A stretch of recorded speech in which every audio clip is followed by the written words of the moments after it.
Ada orang kata kalau masuk satu Rejab kita mesti kena buat solat sunat Rejab. Betul atau tidak? Tak betul.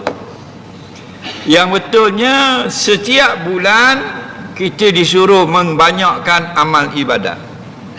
Lebih-lebih lagi bulan-bulan yang istimewa. Antara bulan yang istimewa sekali Ramadan. Kemudian bulan-bulan haram. Termasuk bulan haram bulan Rejab. Okey?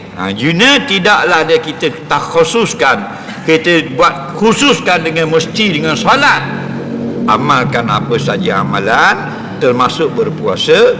Kerana semuanya jalan-jalan ibadat itu jalan bekerja dengan Allah, pasti dapat bayaran lumayan di akhirat sana.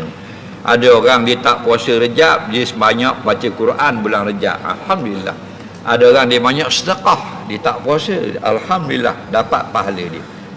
Ada orang banyak baca Quran, betul tak?